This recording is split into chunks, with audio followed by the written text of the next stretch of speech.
नमस्कार साथियों, आज अपन फर्म तथा उद्योग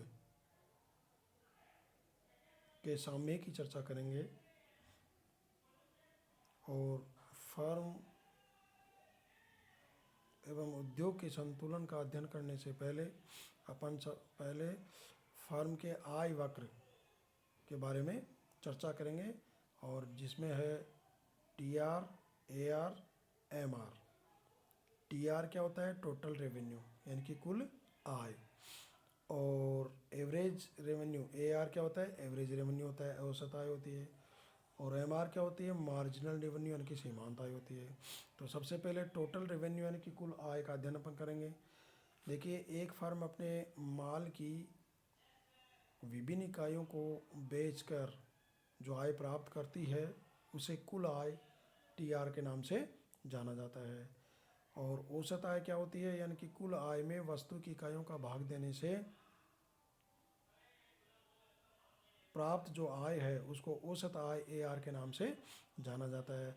औसत आय को कीमत भी कहते हैं।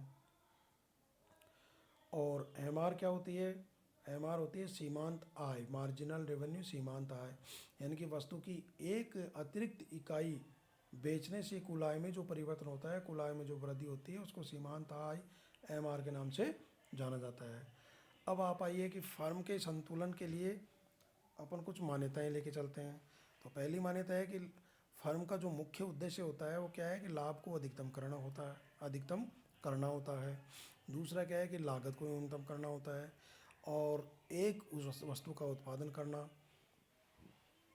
साधनों की कीमतों को यहाँ अपन स्थिर मान करके चलते हैं।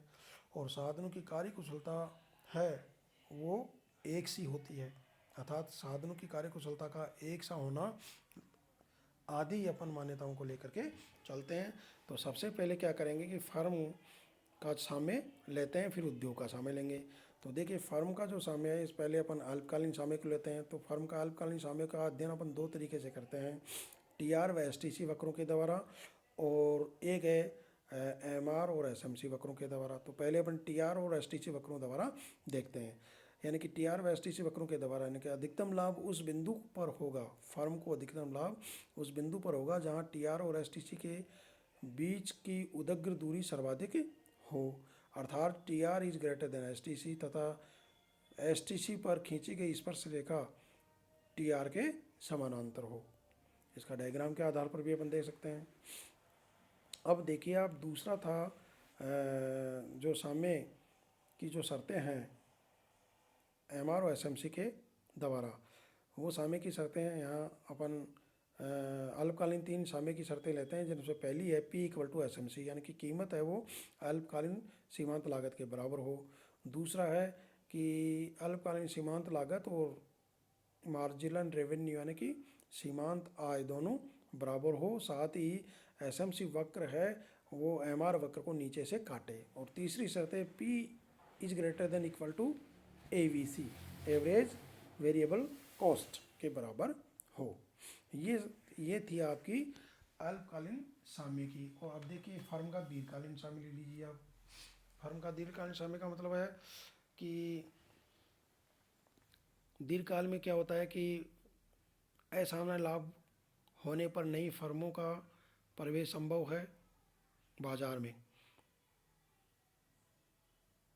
हानि होने पर कुछ फर्में बाजार से बहिर्गमन कर जाती है। और दीर्घकाल में यानी कि फर्म को केवल सामान्य लाभ ही होता है। और यहाँ पर जो साम्य की शर्त होगी वो क्या है कि P equal to minimum L A C. P equal to क्या होगा? मिनिमम एल ए सी, अर्थात P equal to L A C equal to L M C equal to S A C equal to S M C. ये सारे क्या होंगे? बराबर होंगे। और साथ ही क्या होगा कि फर्म अनुकूलतम आकार के संयंत्र का प्रयोग करके अनुकूलतम दर पर उत्पादन करेगी, इसलिए फर्म को अनुकूलतम फर्म कहेंगे। और अनुकूलतम संयंत्र वह संयंत्र होता है जहाँ पर उत्पादन की लागत न्यूनतम होती है। अनुकूलतम दर पर उत्पादन वह होता है जहाँ एलएसी न्यूनतम होती है।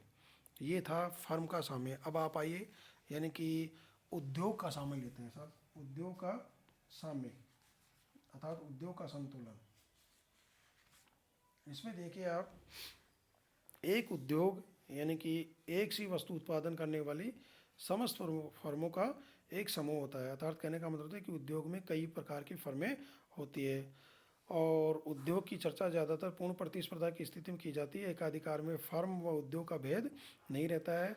अर्थात फर्म एकाधिकार की स्थिति में एक फर्म ही उद्योग होती है और अपूर्ण प्रतिस्पर्धा में यानी कि वस्तु विभेद की दशा पाई जाती है, जिसे उद्योग को परिभाषित करना बड़ा कठिन होता है। एक उद्योग उस स्थिति में संतुलन में होता है जहाँ यानी कि उस स्थिति में संतुलन होता है जब वस्तु की मांग और उसकी पूर्ति दोनों बराबर हो।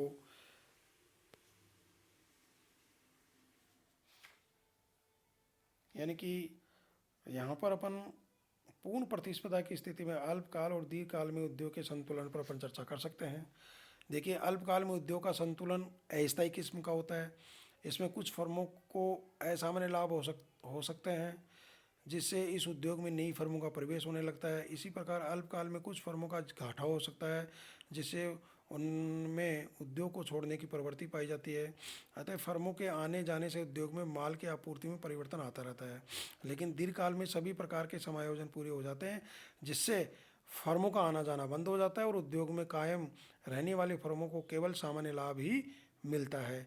दीर्घकाल में यानी कि पूर्ण प्रतिस्पर्धा में उद्योग में स्थायी किस्म का संतुलन स्थापित हो जाता है और एकाधिकारात्मक जो प्रतिस्पर्धा है उसमें उद्योग के संतुलन की जगह समूह संतुलन की चर्चा, ग्रुप इक्विलिब्रियम की चर्चा अपन करते हैं। इन सब का अध्ययन गहन अध्ययन है, अगले वाले चैप्टर में आएंगे जब अपन बाजार या विभिन्न बाजार स्थितियों में फर्म के साम्य और उद्योग के साम्य की जब अपन चर्चा करेंगे तो वहाँ पर इन सारी चीज़ों का एक्सप्लेन और अच्छी तरह कर दिया जाएगा। तो ये था फर्म तथा उद्योग के का संतुलन। इसको अपन एक डायग्राम के आधार पर भी दर्शा सकते हैं, जिसका डायग्राम आपको ई कंटेंट के माध्यम से उपलब्ध करा दिया जाएगा।